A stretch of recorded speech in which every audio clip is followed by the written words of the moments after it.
Hello friends, Mandar here. I am back with another video. Today we are going to look at the quarterly numbers that USCIS has published in terms of how many visas did they processed in the first quarter of 2022, FY 2022.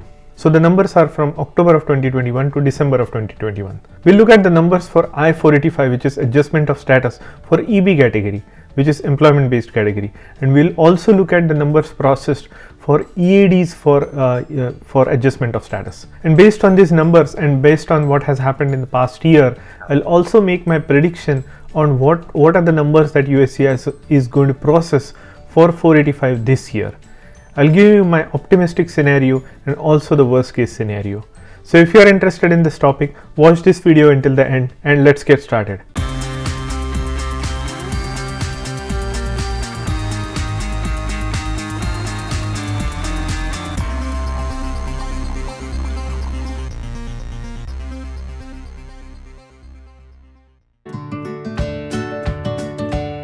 If you are here for the first time, welcome. My name is Mandar and I make immigration related videos for US and Canada. I'm not an immigration lawyer, so anything that I say on this video or on my channel is for information purpose only. And for your specific immigration needs, before you take any action, you should hire a competent immigration lawyer. And now before we go into the topic, I also wanted to remind you that I have a giveaway going on, which is Google Pixel 6 Pro phone, which is the latest Google flagship phone available in white color. So I have been I started this giveaway about 2 weeks back, and I'm going to announce the winner next week, on next Thursday possibly. So stay tuned to my channel. If you haven't already subscribed, do subscribe to my channel and hit that bell notification so that when I announce in the community section of our YouTube channel, you will know who is the winner. Now every quarter USCIS publishes the numbers that they have processed. So number of applications they have received in several different categories. So they publish the numbers in non-immigrant categories as well as immigrant categories.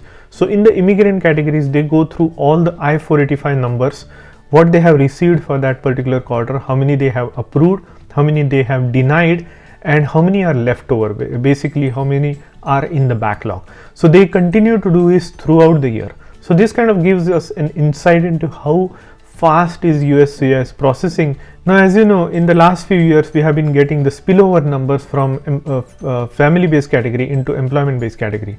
Last year, the total number of visas available in the EB category were 262,000 visas. This year, they are even more. They are about 290,000 visas available this year. So which is a highest number of visas that were ever available in the EB category. Now last year we know that they started a little slow, but towards the end of the year they really sped up and gave out green cards in June, July, August, September time frame. They really gave out a lot number of green cards. So let's see how the numbers look like in the first quarter, and let's speculate what can be their speed by the end of the year and how many visas are expected to be wasted in the EB category, if at all. And also, as usual, if you have any questions, if you need my opinion on your situation, what I would do if I were in your shoes, in your immigration situation, please contact me on the Patreon site. I'll leave the link in the description as well as over here.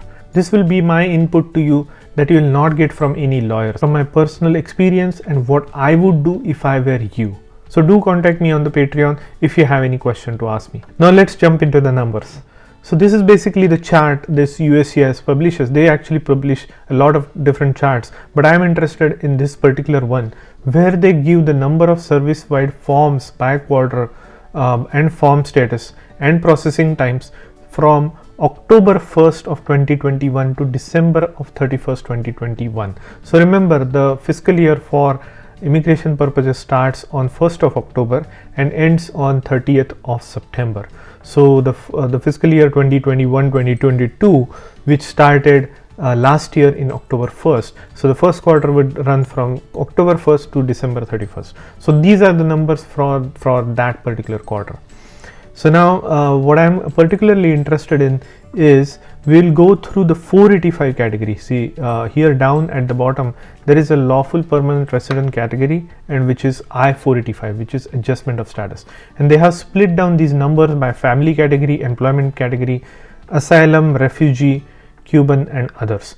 What we are going to focus on is employment based category. So we'll focus on these numbers and we'll quickly take a look at how these compare with the family category. And after we look at the 485, we'll also look at the employment authorization application status. So how many applications were received, which is typically which is I-765, which is for employment authorization, and we'll look at this category, which is for adjustment of status. So we'll look at those numbers as well, and that will give us an insight on why USCIS is taking so long to issue out EADs, particularly in this scenario. So let's quickly dive into the lawful permanent resident I-485. So as you can see, first let's look at the employment status. Total forms received in the quarter one, if you look at this is the quarter one column, were 43,524. So these many number of applicants, new applicants, were received by USCIS for 485 in the employment based category, as compared to employment family based received 73,795 applications. So obviously a lot more. Now how many were approved for employment based category out of 43? 33,619 were actually approved. So this is a very high number actually I am seeing compared to the last year, and we'll compare the chart with the last year's number in a minute. And as you can see, they also approved about 68,273 applications from family based category, so which is also a high number. So this is almost about 75% of the applications were actually approved from net new additions, which was 43,000. Now how many were actually rejected? So the rejection number is about 1866 applications were rejected. So you can see about 4 to 5% of the applications total received 485 applications are rejected. So which is not a very high number, but if you look at the mere raw numbers, it's still very high, 1866. But compared to 43,000, this is only 5%. So that's the total. This total which is approved plus denied. And these are the number of pending applications in I-485 in employment based category. So they still have 250,000, which is 253,068 applications pending status at USCIS. So that tells you how big of a backlog they have to fill. Now average processing time for 485 is 11 months as per USCIS in this first quarter. And this average is if you have been current. So basically if your application, your priority date is current, it will still take USCIS about 11 months to process your application. So that will give you an idea of how long it takes once you apply for your 485 and if your date remains current. Now I want to jump into some kind of a comparative analysis with what happened last year against this year. So I'll compare these numbers. So these are the numbers. So I just copied these numbers from the latest figures. So these are the numbers for FY22 that we just looked at. So received 43,524, approved 33,619, denied 1,866, and total pending are 253,000. Now if you compare this with last year's first quarter, let's see how it compares. So now remember, last year there was a sudden movement in EB3. The dates moved as far as 2015. So that created a lot of demand, and that allowed a lot of people to apply for 485 in the first quarter of last year. So the number of applications received last year were in the first quarter were 87,267. As compared to that, this year in the first quarter there were only 43,524 applications received, about half the number of applications compared to the last year around this time. How many were processed? The processing was slightly lower, at a lower pace last year in the Q1.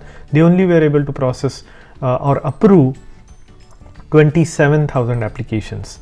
So total number of applications processed, including the denials, were 28,000. Whereas this year in first quarter they have made significant improvement.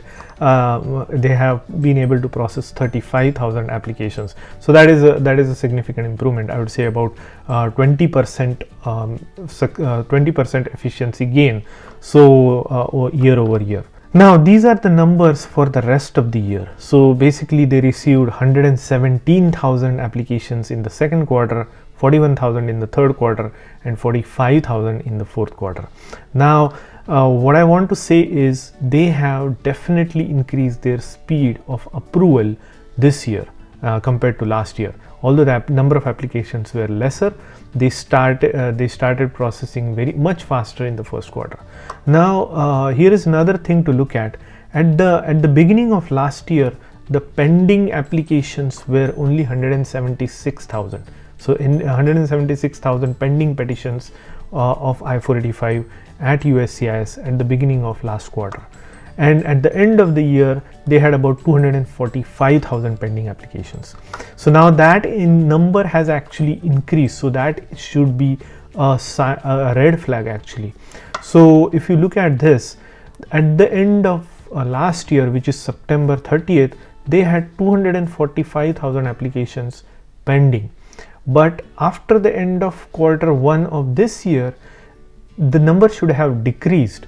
Instead, the number has actually increased. So we got 43,000 new applications in the first quarter, but the number of pending applications has increased. And obviously what you know why it is, because they were not able to process as many as received. So they were about 10,000 applications lesser processed by the end of the first quarter of 2022. Although the pace has increased, the number of pending petitions at USCIS still continues to creep upwards, and that is a little bit of a worryful situation. Now I'm going to do a little bit of a speculation here. I'm going to give you a worst case scenario and the best case scenario. So in the worst case scenario, my assumption is going to be USCIS is going to process about the same number of applications as they processed last year. So basically they are going to maintain the speed. So I'm going to keep the numbers for Q1 the same, but copy over the numbers for Q2, Q3 and Q4 exactly as they are from the last year. So that will be the worst case scenario. So if USCIS does the same job or same level of job as last year, this is the worst case scenario this year, because I am expecting USCIS to actually do much better this year. But let's look at the worst case scenario. So in quarter one, I kept the numbers the same, whichever are actuals from this year. And from quarter two to quarter four, I have just copied over the numbers from last year, assuming that USCIS is going to maintain the same pace as last year. And by the way, this is the worst case scenario. So we have about 290,000 visa numbers available in EB category this year. So with the worst case scenario, I am expecting that they will process about 175,261 applications in by the end of the year. So that is if they go with the same pace as last year. I am going to be very optimistic that the State Department is going to issue another 30,000 visas. Their usual average is about 20 to 25,000. During the pandemic, it dropped to about 14,000. But I am going to be very optimistic that state government is going to utilize about 30,000 green cards this year. If you do the total, there's going to be 205,000 applications that will be green cards that will be issued in this year. So that leaves, if you deduct 205,000 from 290,000, that leaves about 84,739. About 84,000 green cards will be wasted in the worst case scenario. So the worst case scenario is if USCIS continues to do the same level of effort as last year in issuing out green cards, continuing at the same speed, basically in Q2, Q3 and Q4, where they increase the speed of giving out green cards. If they continue to do that same as last year, this is the worst case scenario. We'll see about 84,000 green cards wasted this year. Now that is not what would happen in my opinion in the reality. In reality, they will do much better. Now let's look at what much better looks like. So this Q1 numbers are still the same. In Q2, what I'm going to do is keep the number of applications received the same as last year, because I have no crystal ball how many applications are going to come in. So I'm going to just assume that they are going to be the same number of applications Q2, Q3 and Q4. But here's what I'm going to do.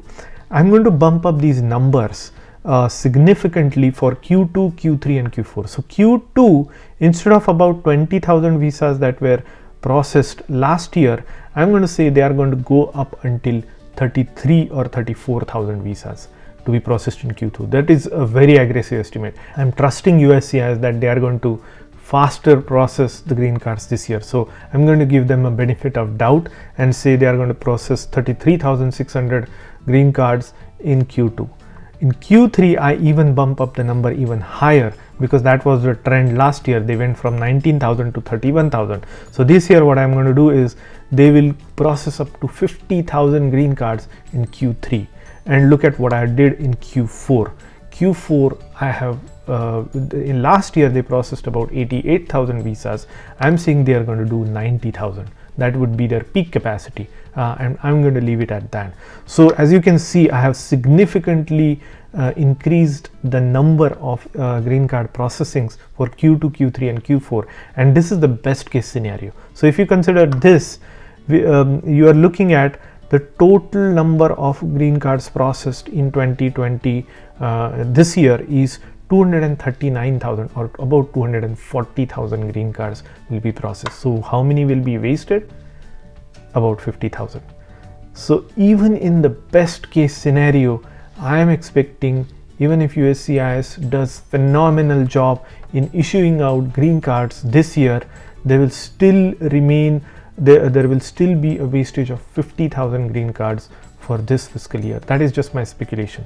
So if you go back, the worst case scenario is about 84,000 will be wasted, whereas the best case scenario is about 50,000 green cards will be wasted. So that is just my speculation based on the numbers and based on what happened in the past year.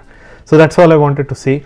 Now let's quickly look at what are the numbers for EAD applications. So if you come back here, if you look at this particular row, which is employment authorization for adjustment of status, they actually received 163,000 applications for EAD in this just one single quarter. How many did they process, or how many did they approve? 115,000.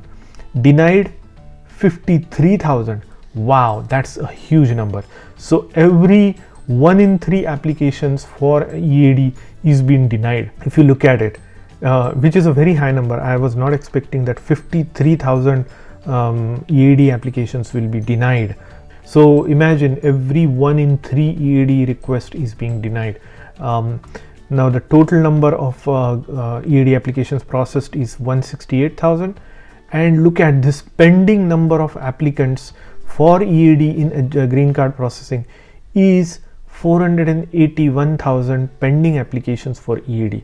That is a huge number, huge number.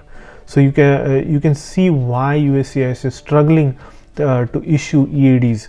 First, there is exceptionally high number of denial rate. So every 1 in 3 applications for EAD is being denied, and there is exceptionally high number of pending applications with the USCIS for EADs. So that's why there is no surprise. It used to be that EADs used to be processed within 2 to 3 months.